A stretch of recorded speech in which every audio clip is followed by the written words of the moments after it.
Hi అండి. Welcome to Morla vlogs. ఎలా ఉన్నారు అందరూ? నేను చాలా బాగున్నానండి. ఈరోజు సాంబార్లోకి, పప్పులోకి సైడ్ డిష్గా చేసుకునే ఒక మంచి రెసిపీని అయితే చూపిస్తాను. ఇది ఓన్లీ సాంబార్కి వాటికే కాదండి, మన ఈవినింగ్ స్నాక్స్లో కూడా తీసుకోవచ్చు. చాలా చాలా టేస్ట్గా ఉంటుంది, అలాగే హెల్త్కి కూడా మంచిది. దీన్ని మనం పొటాటోతో ట్రై చేసి ఉంటాము, కానీ ఈసారి ఈ విధంగా అరటికాయతో ట్రై చేయండి, చాలా బాగుంటుంది. దీనికోసం నేను 3 అరటికాయలు తీసుకుని వాటిని హాఫ్ కట్ చేసుకుని బాయిల్ చేసి పక్కన పెట్టుకున్నాను. వీటిని ఇప్పుడు పైన స్కిన్ అంతా తీసేసుకోవాలి. స్కిన్ కూడా చాలా ఈజీగా వచ్చేస్తుంది. ఈ విధంగా తీసేసుకోవాలి. అరటికాయలో ఫైబర్ కంటెంట్ అనేది చాలా ఎక్కువగా ఉంటుందండి, హెల్త్కి చాలా మంచిది.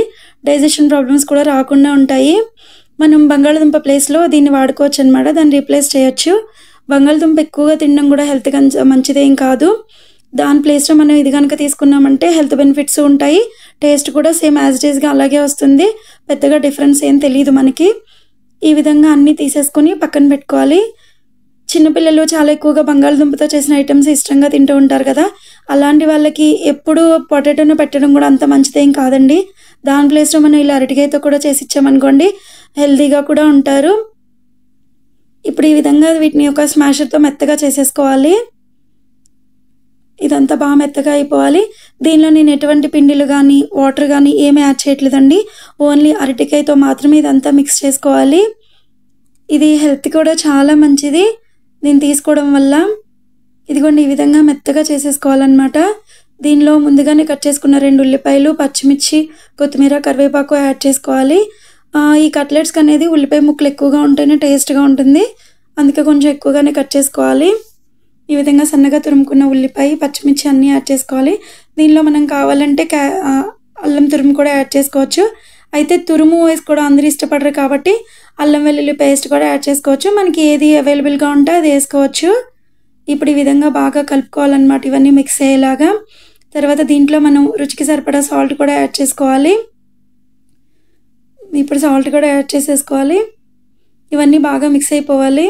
తర్వాత కారం, మనం ఆల్రెడీ పచ్చిమిర్చి యాడ్ చేసాం కాబట్టి మనం కారానికి సరిపడా కొంచెం యాడ్ చేసుకుంటే సరిపోతుంది. ఇప్పుడు ఇవన్నీ బాగా కలిపేసుకోవాలి. నేను దీనిలో అల్లం ముక్కలు ఏమీ యాడ్ చేయలేదు కాబట్టి ఇప్పుడు అల్లం వెల్లుల్లి పేస్ట్ 1 స్పూన్ వరకు యాడ్ చేసుకుంటున్నాను. అల్లం చిన్న చిన్న ముక్కలుగా కట్ చేసుకోవచ్చు, చాలా బాగుంటుంది. ఈ విధంగా అన్నీ బాగా కలిపేసుకోవాలన్నమాట. తర్వాత దీనిలో 1 అరచెక్క వరకు నిమ్మరసం పిండుకోవాలి. ఇది పుల్ల పుల్లగా కారం కారంగా తినడానికి చాలా చాలా టేస్ట్గా ఉంటుంది. మనం ఉత్తివి కూడా తినేయచ్చు, ఓన్లీ సైడ్ డిష్గానే అక్కర్లేదు, ఉత్తిని కూడా తినేసేయచ్చు, చాలా బాగుంటుంది. మీరు ఎప్పుడు ఇలా ట్రై చేయకపోతే ఒకసారి ట్రై చేయండి, చాలా బాగుంటుంది. అరటికాయ తినని వాళ్ళు కూడా ఉంటారు కదా, వాళ్ళకి ఈ విధంగా చేసి పెట్టండి, చాలా ఇష్టంగా తింటారు. మళ్ళీ మళ్ళీ మిమ్మల్ని చేయమని కూడా అడుగుతూ ఉంటారు. ఈ విధంగా కలిపేసి పక్కన పెట్టుకొని ఇప్పుడు స్టవ్ పైన ఒక చిన్న కడాయి లాంటిది పెట్టుకోవాలి. ఇవన్నీ ఫ్రై చేసుకోవాలి కదా, ఇది డీప్ ఫ్రై ఐటమ్ కాదండి, షాలో ఫ్రై చేసుకోవాలి. అందుకే హెల్త్ కూడా చాలా మంచిది, ఎక్కువ ఆయిల్ కూడా పీల్చుకోదన్నమాట. ఇప్పుడు ఈ విధంగా కడాయి పెట్టుకొని దానిలో కొంచెం వరకు ఆయిల్ స్ప్రెడ్ చేసుకోవాలి. మీరు కనుక నా ఛానల్ని ఫస్ట్ టైం చూస్తున్నట్లయితే ప్లీజ్ లైక్ చేయండి, షేర్ చేయండి, సబ్స్క్రైబ్ చేయడం మర్చిపోకండి. ఇప్పుడు దీనిలో కొంచెం ఆయిల్ యాడ్ చేసుకోవాలి. ఈ విధంగా మొత్తం స్ప్రెడ్ చేసుకోవాలన్నమాట. మరి ఎక్కువేం అవసరం లేదండి, కొంచెం వేసుకుంటే సరిపోతుంది. ఇప్పుడు వీటిని మనం రౌండ్ బాల్స్ లాగా చేసేసుకొని మనకి నచ్చిన షేప్లో చేసుకోవచ్చు. నేనైతే ఓవెల్ షేప్లో చేస్తున్నాను, మీకు ఏ షేప్ కావాలంటే అలా చేసుకోవచ్చు అనమాట. మనం బంగాళదుంపతో తింటే టేస్ట్ ఎలా ఉంటుందో సేమ్ అలాగే వస్తుందండి, పెద్దగా ఏం డిఫరెన్స్ ఏం తెలీదు. ఒకవేళ పిల్లలు అరటికాయ తినను అన్నప్పుడు ఇలా చేసి పెట్టండి, వాళ్ళైతే అసలు కనిపెట్టలేరు ఇది మనం అరటికాయతో చేస్తామని. అంత బాగుంటుంది, టేస్ట్ కూడా చాలా ఇష్టంగా కూడా తింటారు. ఈసారి ఒకసారి ట్రై చేయండి ఇంట్లో. ఈ విధంగా అన్నీ ఓవెల్ షేప్లో చేసేసుకొని ఇప్పుడు కడాయిలో పెట్టుకోవాలన్నమాట. ఇవి కాలడానికి కొంచెం టైం పడుతుంది. స్టవ్ సిమ్లో పెట్టుకొని కాల్చుకోవాలి, హైలో పెట్టకూడదు, త్వరగా మాడిపోతుంది. ఇది ప్రాసెస్ అంతా ఈజీ అనండి, కాలడానికి కొంచెం టైం పడుతుంది అన్నమాట. ఇప్పుడు పైన కూడా కొంచెం ఆయిల్ స్ప్రెడ్ చేసుకుంటున్నాను.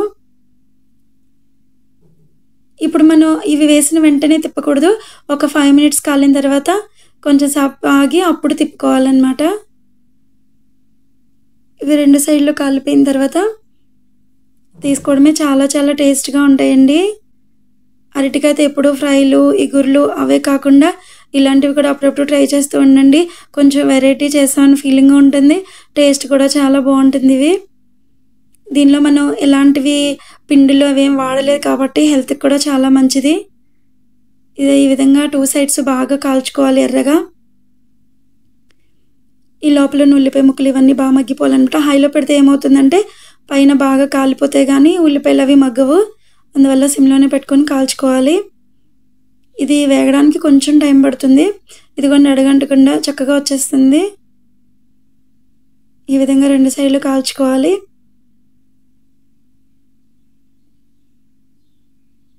ఇంతేనండి. ఇలా 2 సైడ్స్ బాగా ఎర్రగా కాల్చుకున్న తర్వాత దీన్ని మనం ఒక ప్లేట్‌లోకి సర్వ్ చేసేసుకోవడమే. వేడి వేడిగా అరటికాయ కట్లెట్స్ అయితే రెడీ అయిపోయినాయి.